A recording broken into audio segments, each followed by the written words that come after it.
11:05 de la mañana y como te contábamos en la apertura de este programa, estamos ya en comunicación con Lucy Caballero. Ella es militante popular feminista del colectivo Ni Una Menos, socióloga y docente de la Universidad de Buenos Aires. Vamos a hablar con ella por la previa al 3J, que es mañana 3 de junio, y se va a realizar la movilización de Ni Una Menos, que va a tener su 9ª edición en todo el país. Muy buenos días, Lucy. Agustina te saluda. ¿Qué tal? Buenos días. Bien, muy bien, muchas gracias por atendernos. Y bueno, en principio saber cómo vienen todos los preparativos para lo que va a ser la gran movilización del día de mañana. Bueno, este año de cara al 3J, como venimos haciendo todos los años, hicimos una serie de asambleas en distintos lugares para construir la agenda, el documento y los reclamos de cara al sábado. Estuvimos en el primer viernes estuvimos en la CTA de los Trabajadores, después estuvimos en la Asamblea Feminista de la Villa 31 y cerramos el miércoles en Constitución, todas asambleas muy masivas. Hace tiempo que no notábamos una presencia tan masiva y tan popular. Hemos construido una agenda tratando de entender cómo la violencia por razones de género aparece entramada con otros problemas como el acceso a la vivienda, la violencia institucional, la violencia económica. Y la verdad es que llegamos al sábado, que va a haber una concentración a partir de las 14 horas y muchas actividades, con un cierre musical alrededor de las 17. Llegamos con mucha expectativa, la verdad, después de lo que fueron los años de pandemia.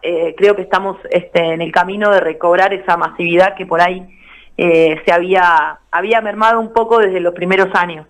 Exactamente, sí, bueno, inevitable, digamos, que con la situación de la pandemia no haya bajado un poco, pero bueno, también está bueno saber que en las asambleas preparativas ya está participando de nuevo la misma cantidad de gente y que se espera entonces una hermosa movilización para el día de mañana con una consigna que es: vivas, libres y desendeudadas nos queremos, con este poder judicial no hay ni una menos. Bueno, vivas, libres y desendeudadas es una consigna que se viene llevando adelante desde la toma de la deuda con el Fondo Monetario Internacional, y en este caso además se agrega lo que tiene que ver con el Poder Judicial. ¿Cómo fueron las discusiones en torno a esta consigna? ¿Particularmente al Poder Judicial, quieres decir? Sí, en principio del Poder Judicial, pero bueno, también si querés que charlemos de las otras también, obvio. Buenísimo. Sí, hay dos ejes muy grandes, ¿no? La pregunta es ¿qué es lo que continúa como núcleo estructural que no hemos podido cambiar y que incluso empeora las situaciones en muchos casos, claro, desde el 2015. Por un lado tenemos todo el eje económico, que sabemos que fue empeorando a partir del acuerdo del 2018 y bueno, ahora con el último acuerdo que se hizo en este gobierno, las condiciones económicas de quienes tienen que salir de las violencias han empeorado. En las asambleas quedó claro, hay mucha dificultad para sostener un hogar cuando se es jefa de hogar y mucho menos para pensar salir de un hogar en donde hay violencia. Pensemos que lo que contaban las compañeras de la Villa 31, no alcanza el dinero para pagar alquileres, ni formales ni informales. Los subsidios están completamente depreciados en relación a la inflación, la asignación universal por hijo, el potencial trabajo, etcétera. Y, por ejemplo, no se ha avanzado en el reconocimiento del trabajo comunitario, ¿no? Que es algo que Ni Una Menos lo tenemos en el centro. A 8 años del primer Ni Una Menos, todavía quienes atienden las violencias en los territorios no tienen ninguna remuneración, y eso es realmente un llamado de atención, ¿no? Y el eje del Poder Judicial, bueno, es una consigna que esta vez aparece en primer lugar, pero que se viene discutiendo ya desde hace varios años. Bien. Nosotras evaluamos que el Poder Judicial ha sido el poder menos permeable a los cambios institucionales que propone el movimiento feminista. Es el poder menos democrático. En todas las narraciones de quienes se acercan a las asambleas aparece el Poder Judicial revictimizando a quienes denuncian violencias por razones de género. Se hace muy engorroso poder sostener un proceso judicial que tarda en promedio 7 años, claro, para quienes, por ejemplo, para los familiares que son víctimas de femicidios. La justicia realmente no tiene ningún tipo de perspectiva de género, no cree en la voz de quienes denuncian, o se hacen procesos judiciales tratando de sacarse de encima los procesos, buscando chivos expiatorios. Sí. Entonces ahí vemos un problema muy grande. Ayer salió una estadística que decía que una de cada 5 mujeres que fueron asesinadas, víctimas de femicidio, había pasado por alguna instancia del Poder Judicial. Claro. Y bueno, el otro punto con respecto al Poder Judicial es que el Poder Judicial, por un lado, no nos escucha cuando denunciamos violencia o hace procesos rápidos y buscando chivos expiatorios, donde se juzga más la vida de las víctimas que la situación estructural que lleva a ese femicidio. Sí. Y por otro lado, criminaliza la participación política de las mujeres. Sí. No podemos pensar que son escenas separadas. Nosotras venimos sosteniendo muy fuerte la necesidad de la liberación de las compañeras mapuche que están en el sur, presas por el Poder Judicial con un delito totalmente escarcelable, que han sufrido vejaciones de todo tipo. Sí. La compañera Milagro Sala que está presa.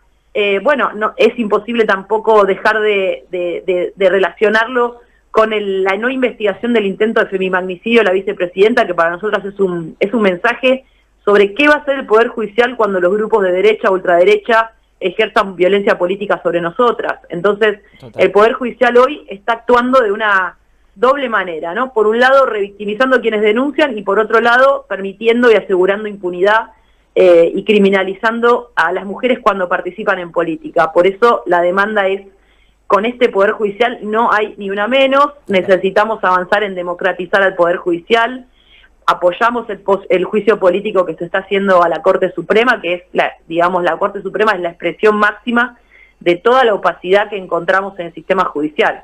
Totalmente, totalmente, y además recordemos que cuando se dicta la ley Micaela, el Poder Judicial, no sé si hoy en día lo habrá hecho, pero no realizaba las formaciones correspondientes, y justamente siendo una ventanilla de entrada de las mujeres para intentar acceder a justicia o algún tipo de protección, que no se realicen las formaciones en materia de género, bueno, ya sabemos cómo continúa esa situación, y la verdad que a 8 años del primer Ni Una Menos es tristísimo que sigamos teniendo que reclamar las mismas cosas, sumado a todo lo que venís diciendo, que es sumamente claro.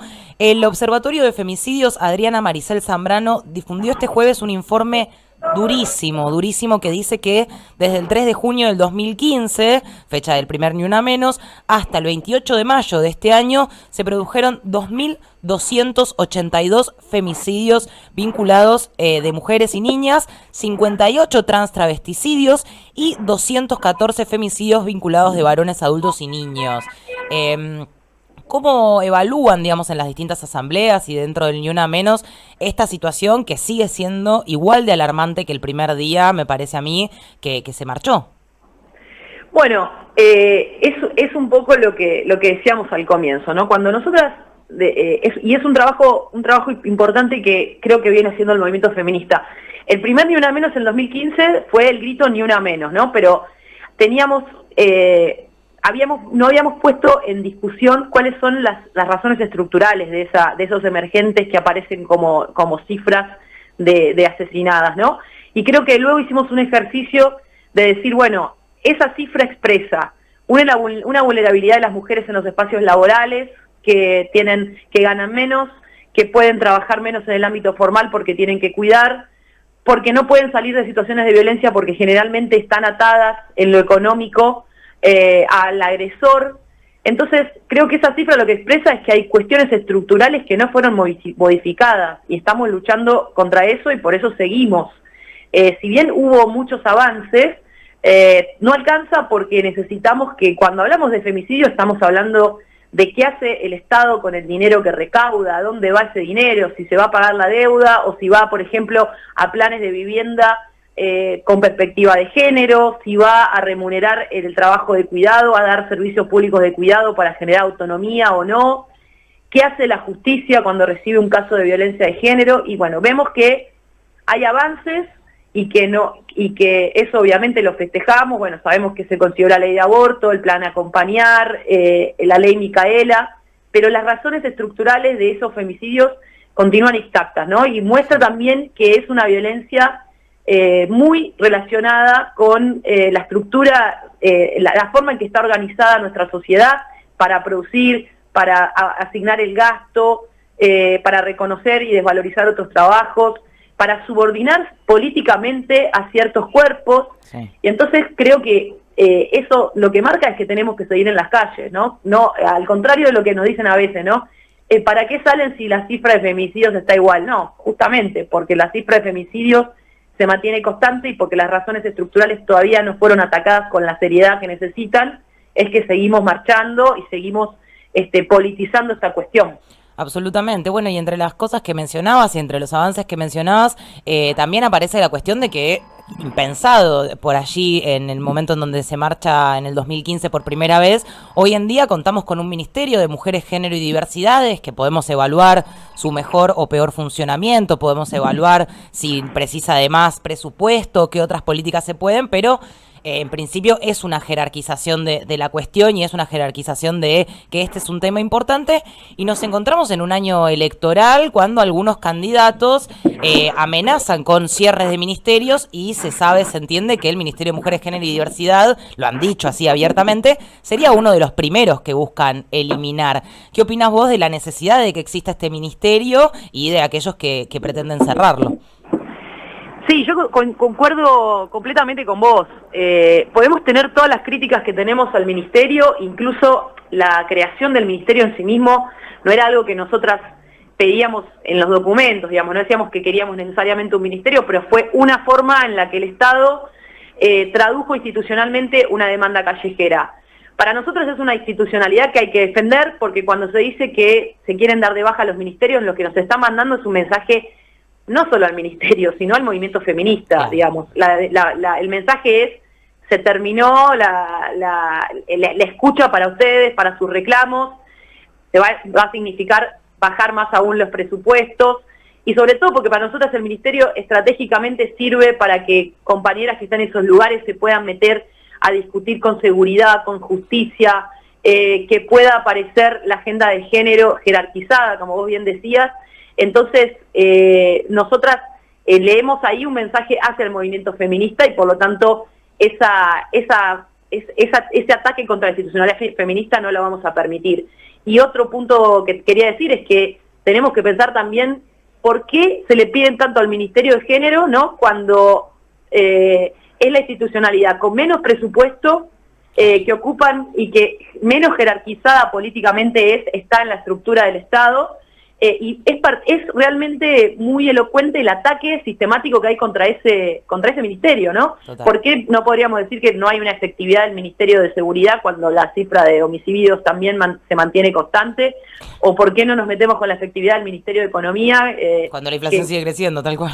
Exactamente. Entonces, para nosotros ahí hay un mensaje hacia el movimiento feminista concentrado en el ministerio.